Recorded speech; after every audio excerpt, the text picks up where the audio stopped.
juncture. This is your last chance to take matters into your own hands. Understand? Welcome to another video. Today I want to talk about serious matters that I personally think to keep holding back this game from finally becoming the #1 game on the MMO market. As even I got dragged back into the forbidden realm of Azeroth, still doing my weekly stuff there until the air has been breathed, and I'm definitely among the hardcore Final Fantasy fans. And as this team around Yoshi-P is constantly demonstrating how they love their game and that they actually care about its community, I hope they will continue moving forward and not stick to the old schemes and rails that they are running on since the overhaul of Final Fantasy XIV's first apparition. And by no means a disaster like the early launch of Cyberpunk shall ever happen again. So how the big hype about a certain game may be and how well received the company's previous titles may turn out, everything can change from the blink of an eye, or simply due to the fact of a generational leap and changing times yearning for different needs and desires. So even if Square may never find or watch this video, here are my biggest concerns and issues that Final Fantasy XIV's content suffers from and that could definitely be fixed. First of all, let us talk about the item system. While I definitely like the idea of having all of the available sets and gear pieces to be accounted on fact that you can literally predict before it's actually being released, this also contains a huge space of boredom, as people can never be surprised by anything. I know this may be an advantage for some theory crafter people out there, or that I'm literally able to pre-produce my gear companion videos, and surely the crafting system is way beyond everything else on the market. But it definitely lacks variety on its item system. There may be the best in slot sets on WoW as well, but man, how I would wish for something like legendaries, trinkets, or at least set items that kinda bring in something new to your job's development, not playing down the same road and rotation on each content tier, unless something gets changed. Don't get me wrong, I always favor consistency and seamless catch-up systems through crafting and weekly tomestones over completely randomized bullshit we had in Battle for Azeroth. But sometimes this just feels heavily repeated, and if they would take the same rail like they do in each tier before it. And however you think about previous WoW expansions or certain PvE and open world departments of Shadowlands, this expansion really delivers on the item system for PvP equipment, like never before. There's so many interacting ways of amplifying your own unique build for a certain spec. Started by choosing your covenant, I literally made a decision against the mainstream as paladin that recommended the Kyrian covenant, but as I wanted to play a PvP protection paladin, I chose Venthyr, and hell yeah, that was a phenomenal decision and works out insanely well, even when it's a whole different path than many other paladins have chosen. And spiraling back to gearing matters in Final Fantasy, there's really no other way to play the Red Mage, for example, than by performing the perfectly lined up rotation with your group's synergy, and by choosing item level over stats, then go for crit, direct hit and determination, while avoiding spell speed. Even on my summoner, where I am playing a whole different rotation than the balance is recommending, their rotation is just stronger and better. And only that mine is working close to the same results doesn't mean it is good in other measures than just making it simpler. I cannot look at this as a different road or build, it is simply choosing spells and abilities on other spots of the fight. I hate to admit it, but you cannot rearrange anything combat wise other than using spells in a different order than others. Even if there may be some jobs where different builds open up a small space for different feelings to those rotations, like it is with a full spell speed Black Mage compared to a low spell speed one, for example. But in contrast to that, in World of Warcraft, my Venthyr prot paladin definitely works much better against people that don't know the Covenant ability, or when you really need some immense burst in your opener when playing a heal plus DPS plus prot combo. Kyrian, on the other hand, would work better in defensive play with more silencing shields, for example, but having both different situations and definitely completely different playstyles together with talents and honor talents you can choose from creates a much better variety that doesn't directly tell that I favor this system of free choice all the time, but it's good to have sometimes.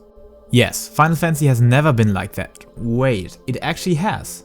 I remember that my brother just smashed out insanely powerful melee attacks in Final Fantasy XI as a red mage, using the HP sacrificing talent from the Dark Knight being the sub job. And of course, I clearly know why Square is taking this route, as balancing can be a disaster on games with free choices, skill trees and a vast selection of different items, but sometimes it really is a risk you have to take. For me, the rotations stand out in Final Fantasy XIV. Even Shadowbringers has done a clean roundup to many jobs. It is actually the item system and skill option system behind that expresses this narrowness in making decisions. Apart from the subjective feel of combat animations, this combat system is the best ever performed in any MMO I played so far. But that being backed up with more complexity on the item system, or at least 5 to 10 free choices that differ certain abilities in a way you can use to fight off certain encounter mechanics, I would love to see that, even if the balancing would suffer from it. In my opinion, it is the enjoyment and fun department where a game needs to shine first. Then balancing comes after that. I remember to have enjoyed some of the most unbalanced PvP seasons in Wrath of the Lich King that were so funny to play and forming combos that nobody could have imagined to work. Yeah, I'm talking about you, 3 Reds, 1 Prot and 1 Holy Paladin. I have no clue how Square could implement these factors without sacrificing the awesome quality they already provide with their game in PvE. But if they succeed in doing so, oh man, will my WoW subscription be deleted quickly. Or maybe it won't be deleted forever until they fix their second biggest issue, PvP content. Unfortunately, I can still only show you this old footage because when writing this script this morning, I was queued for PvP and nothing opened up, until I gave up after 3 hours of waiting. But that is actually not the problem I'm talking about, because that could easily be fixed with servers and realms being freely connected in instanced content. And I'm sure to 100% that Square is already working on this department. But when it comes to PvP in its recent form, this really has to be reworked, my friends. I don't want to devaluate any efforts the developers spent for the rework in Stormblood, but it just feels way more like a mini game than actual content anyone can take seriously. No fronts to those actually taking it seriously right now, you're awesome and much respect for your patience with those queue times. But still, there's just not enough complexity to come anywhere close to Elder Scrolls, Guild Wars 2 and especially when comparing it against World of Warcraft PvP. Like always telling on my live streams that I like the early PvP system way more, especially when having this combined with the vast skills and rotations Heavensward had to offer, they kinda went into the wrong direction with their new system. Instead of trying to make it more simple and clean, you should have focused on something that is actually possible. I know, the engine is slow and sluggish and making a clean and performant PvP system is really difficult to develop, and I'm definitely lacking the expertise how to fix that groundbreaking issue, or don't know if that is actually possible to fix forever. But then I would definitely take this recognition and venture for another direction, just by making it much more strategic. Yes, there were some imbalances in the Heavensward system, and the convoluted interface and skills you had at your disposal were not a good example and a horrible disaster for newcomers. But guess what? PvP may not be the content a player wants to explore that otherwise is doing duty relays with friends and chill out in Limsa Lominsa. Not denying at all that there will definitely be people that want to do both, but PvP naturally is a competitive thing, so cater your content towards the target group and don't try to balance it out to make it perfectly accessible to all players. In Heavensward, I could queue up for PvP even at the late time of the expansion, still finding groups while the player base had been way less people than it is nowadays. So please realize that your system doesn't work in the form it is right now, and I honestly hope that you actually do care about it, because even if PvP may always be a small fraction of players that actively participate in it, even in WoW, more things go into raiding focus and daily content. But those PvP communities are the ones that actively keep this game running, because when competing against others, this struggle and competition will never end. When you're doing a raid or something like that, killing the boss will finish your journey. Yes, there may be competition among raiders to claim the highest logs on FF logs, but PvP keeps itself alive and repetitive by its own nature, so even when maybe just 10% of the player base may actively play this content, they will do so much more constantly than raiders that cleared the tier in the first week, farmed a gear a whole month and take a break from the game. Yes, you claim that this is the natural cycle of things and that you emphasize people to do that, but let us be honest, you also demand them to pay their subscriptions or at least hope for that, while not providing content to keep them entertained in the meantime. PvP and PvE actually work in perfect synergy, if avoiding a dependency, because that can kill both of course. Requiring to grind raids for staying a chance in PvP would be a bad example.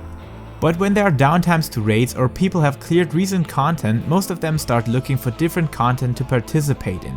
So let them have their feastly feasts or shatterings. I do believe that even players that claim, I'm actually not interested in PvP at all, will try it out when others make them believe that it's actually enjoyable content. And playing it with some friends can be true fun. Even if I don't care about PvP in Final Fantasy right now, that is only due to the fact that the rotations are pathetic shadows of the ones we love executing in PvE. And as this is definitely received and transmitted in the same way according to the insanely bad queue times, I hope Square knows that they have to rework the whole PvP system again. I may throw out another video on this topic where I'm really going into detail what I hold important and which changes I would love to see on the redefined PvP system. But I guess for jumping into conclusions, don't get these lines as a rant on Final Fantasy, but as something I would love to see introduced, and I would eagerly wish for Square Enix and Task Force Yoshida to surprise us with.